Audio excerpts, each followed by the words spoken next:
100 years ago ended a war whose intensity and scale the world had never before seen. A war that involved more than 60 million soldiers around the globe.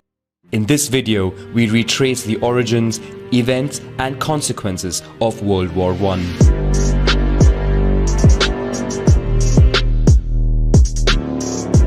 To understand the origins of World War I, we start in 1871 at the end of the Franco-German War between the French Empire and the Confederation of North Germany, allied with the German states of the south.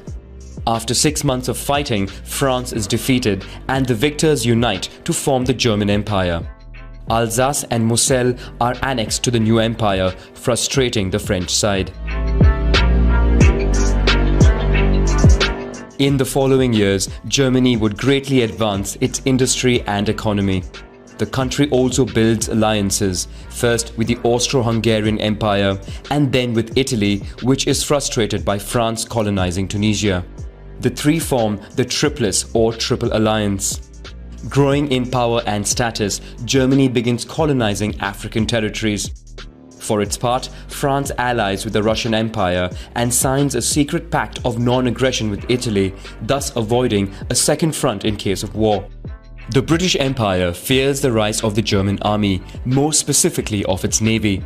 Britain comes out of isolation, moves closer to France and then to Russia. Together, they form the Triple Entente.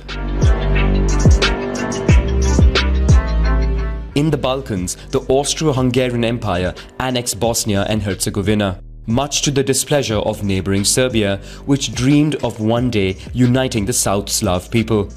This project appeals to Russia, which diplomatically allies itself with Serbia. On June 29, 1914, a young Serbian nationalist from Bosnia murders the heir to the throne of Austria and his wife in Sarajevo. Austria-Hungary accuses Serbia of having organized the attack and, despite Russian threats, declares war the following month. In a few days, the conflict spreads between the countries of the Triple Entente and the Triple Alliance. Only Italy remains neutral for the moment. The German plan is to overcome the French army concentrated in the east by planning an attack from the north. To achieve this, Germany invades Luxembourg and Belgium in violation of their neutrality in the conflicts. The French, British and Belgian armies are forced to retreat. Fearing the capture of Paris, the French government moves to Bordeaux, but the German army turns away from the city to continue surrounding the French army. They are then attacked on the flanks by the Army of Paris, which forces them to retreat further north, marking the failure of the Schlieffen Plan. The new German objective is to take over the strategic ports of Calais, Dunkirk and Boulogne to cut British supplies. The inferior Belgian army cannot resist the German advance. In the plain of Yser, the choice is then made to open lock gates to flood the polders. With the German army stopped in their tracks, the front line is etched out with the construction of 700 kilometers of trenches, stretching from the North Sea to Switzerland. With the war front lines stabilized in the west, Germany sent its troops to the east to fight against a Russian offensive, which puts pressure on Austria-Hungary. After some hesitation, the Ottoman Empire decides to support Germany in the war. This creates several new fronts, one in the Caucasus, another in the Sinai against the British Protectorate in Egypt with the goal of controlling the Suez Canal, and finally a third front in the British Protectorate of Kuwait over the issue of oil resources. To weaken the Ottoman Empire, Britain supports an Arab rebellion by promising them independence in liberated lands. Finally, Italy declares war on Austria-Hungary with the hope of gaining new territory. In Asia, Japan went to war against Germany and seized its colonies in the Pacific and China. In Africa, German colonies are stormed by French, British and Belgian forces. Many people from colonized territories are enlisted in European armies. France mobilizes nearly 800,000 people, a large proportion of whom are sent to Europe.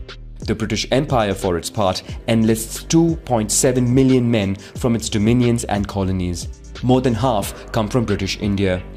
In the Balkans, Bulgaria goes back to war alongside the Central Empires. The country has a great territorial appetite and wants to expand in all directions.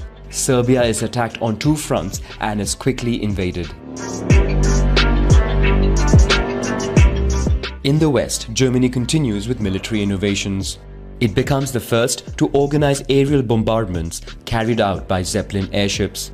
London and Paris are regularly attacked. The Air Force is initially used for tracking and reconnaissance, but planes are quickly fitted out with machine guns, resulting in the first aerial battles. In another first, Germany launches submarine wars in British territorial waters, sinking ships it encounters. Finally, in the trenches, both sides use toxic gases that cause many casualties. Despite some attempts to find breakthroughs, the front lines of war remain fixed, at great human cost. In the trenches, soldiers who survive the fighting are forced to live in harsh conditions. Mud, vermin, rats, and the smell of decaying corpses put their nerves to the test. In the spring, the French side begins mutinies that would be suppressed. Germany also tires of the stalemate. The country is now focused on war on the economic front and sends its submarines to the Atlantic to sink all kinds of ships, even commercial ones, heading to the United Kingdom. Exhausted by war, Russia suffers more than 1.7 million military casualties. Morale is at its lowest point on the front lines and among the public. Then takes place a short revolution that brings down the regime of the Tsars. At the same time, the United States of America finds itself becoming a victim of the commercial blockade in the Atlantic. They decide to go to war alongside the Allies. In Russia, a second revolution allows the Bolsheviks to come to power, who immediately sign a ceasefire with the Central Empires. With the Russian front under control, Germany concentrates its troops on the west. The country succeeds in a breakthrough in the trenches and approaches Paris, which it bombards. But the German army moves too fast to the south. The French army counterattacks and disintegrates German defenses. In panic, German soldiers retreat to the north. From this moment, the Allies lead on all fronts. In Germany, mutinies and a revolutionary wave force the emperor to abdicate and allows the signing of the armistice, marking the end of the Great War that kills more than 18 million people.